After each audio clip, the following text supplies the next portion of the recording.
Hello and welcome back to the channel. Today I'm going to talk about two marketing positions that I got fired for back in the day. And this is for any, whether you're coming out of college that's going into a marketing role, whether maybe you're in a sales role and you're about to take a marketing position, what could happen? Or, what could happen if you're at a well-established company, you're the marketing person, and something out of your control happens and now you're out of a job. So I'm going to tell you two scenarios and how this worked and kind of what I went through and how you can better yourself so you're not stuck in the same position I was. The first one was I was a salesperson and I got promoted to a marketing spot, and then I just wanted to work at a marketing agency. I thought that was so cool. It's like, what, this is what I went to school for. I'm going to be doing, I'm going to be writing blog posts for McDonald's. I'm going to be, doing ads and Facebook ads for Target. I'm going to be doing all this cool stuff. And it's really not the case. I thought my position was to bring in leads for the agency. In reality, that was kind of a small part of the position, but most of it was you're on client time, and you're on billable time. So the agency already has 10, 20 people they work with, and you're doing work for them. And I was kind of unprepared for that. Right off the bat, I was handling wireframes. I never even heard of a wireframe before I started there. I'm working with a WordPress developer, telling them where to put stuff, what keywords to put in here. And you're talking with the client face to face day one. I was kind of unprepared for that. So if you're going to do a role at a marketing agency, prepare that they're there to make money too, and you're going to be on billable time probably. So just be aware that could happen. And then the writing part, I was going to write blog posts for the agency to bring in new clients.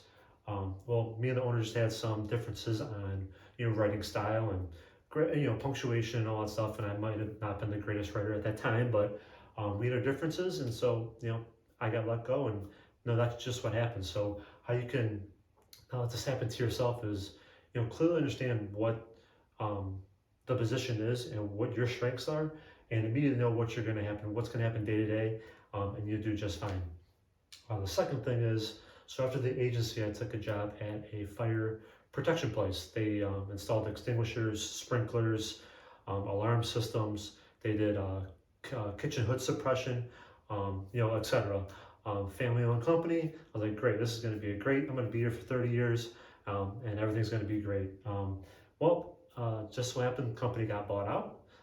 They were forced to merge with another type fire protection company, and who had their own kind of marketing person that was higher up than I was in the chain. And they wanted a new website built because they changed the company name, and I couldn't do that. And so okay, well, you're done. And I'm like, oh, okay, but I've done X, Y, Z throughout the years, and I increased website traffic from 2,000 a month to 10,000 a month. And I had to redevelop all these brochures. They didn't care. All that mattered was, how much is Greg getting paid? And he can't build us a website, so let's go find someone who can. End of deal. And so I was let go. But how you can, kind of reverse this is if you have the right, software in place where you can prove your ROI. Instead of saying, okay, I increased website traffic by X, Y, Z, no one cares about that because it's not money. But if I would have told them, like, hey, since I've been working here, I've brought in 200 leads that turn into $5 million in sales. This is how I did that. And if you guys want this to continue working, obviously I need to be here to do that. So that's kind of how that worked. But back in the day, I didn't know that's how that worked. They kind of just saw it as, it's a quick salary dump. Let's get rid of Greg and hire someone who can do what we need to do, right now. So just anyone out there, you need to have the software, and you need to keep track of your own personal records to back up your data and back up your sales, so you can justify your ROI when something drastic happens, like your company gets bought out and someone fresh off the street is now your boss, and he doesn't know you. He doesn't know the value you bring and what you've been doing and what you can do for the company, in the future. So just want to point that out there. If you have any questions, please comment below. I'm always free to answer anything. Hope you learned at least one thing new, and thank you so much. I'll see you next time. Thank you.